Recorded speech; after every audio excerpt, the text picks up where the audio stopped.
No niin, moikka vaan kaikille. Mä oon siis Ylttipapuja ja tää on mun ensimmäinen pitkä video. Eli siis tässä videossa mä kerron teille 3 sellaista Valheimin sellaista niin kuin pientä glitchiä, jotka te pystytte tehdä. Ja mä näytän siis ne kaikki teille.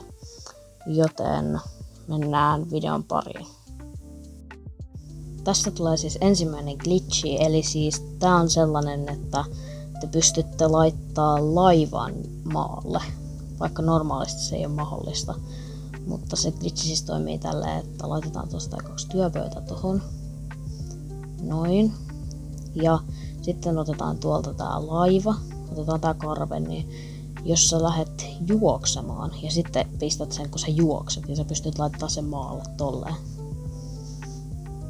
Tää ei oo kauhean käytännöllinen, mutta tää on tällainen hauska glitchi vaan. Tolleen. Noin te pystytte sen tehdä. Tähän seuraavaan glitchiin meidän pitää mennä vuorille, koska tää on sellainen hauska glitchi, että sä pystyt lentää todella kauas. Silleen, että sulla on käytössä sellainen asetyyppi kuin dual access. Ja sitten kun sä vedät niinku tuolta vuorelta alas ton kakkosisku, niin näin. Ja sitten lähdet lentämään tosi pitkälle. Tälleen. Niin tosiaan. Tää lentää todella pitkälle. Ja tässä näkyy siis ne aseet, millä te pystytetään tehdä. Eli siinä on toi Early Access, ja sitten, joka tulee siis ensimmäisellä biomilla. Ja sitten on toi Berserker Access, joka tulee vasta Ashlandissa, eli 7. biomilla. Tähän 3. glitchiin meidän pitää mennä tällaisen kiven luokse. Tämä glitchi siis toimii sillä, että te voitte mennä asioiden läpi, jos sä istut tuolille. Tässä on tällainen tukkituoli, niin jos sä istut siihen, nyt mä en päässyt siihen. No onpas nyt vaikeaa. Noin. Me päästään tämän kiven sisältä sen avulla. Ja sitten me vaan voidaan tulla tästä läpi jotenkin. Näin. Ja noin me päästiin sieltä pois hyppäämällä. Ja sitten mennään uusiksi. Ja tää sama siis toimii sellaisissa hautakammioissa tai sellaisissa peikkoluolissa.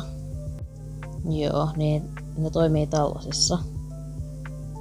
Mä oon nyt tällaisessa hautakammiossa, niin jos mä oon laittanut tollasen samanlaisen penkin tänne reunaan ja sitten istun siihen, niin mä pääsen täältä läpi.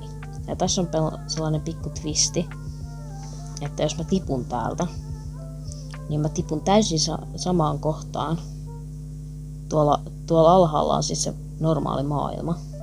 Ja sitten mä tipun sinne täysin samaan kohtaan, missä on se, niinku, se hautakammion ovi. Tai ainakin melkein. Tää on vaan niinku taivaassa tää luola. Otetaan vähän helttiä tossa. Noin. Ja me ollaan otettu heltit. Ja kohta me hypätään, kun me vaan ottaa vielä vähän sen, koska tässä pelissä voi ottaa Faldamake maksimissa 100. No niin, nyt kun me tiputaan täältä, niin mua alkaa paleltaa jostain syystä. Ei kun niin. Koska on kait yö.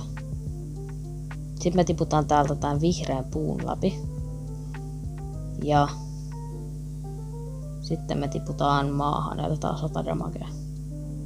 Siinä oli tää 3. glitchi ja viimeinen glitchi. Joo, ei tää käynyt kauhean. Tai on tää silleen hyvä glitchi, koska sit sä pääsit niiden kivien sisään turvaan. Tässä oli tää video. Me nähdään seuraavassa videossa. Siihen asti se olisi moro.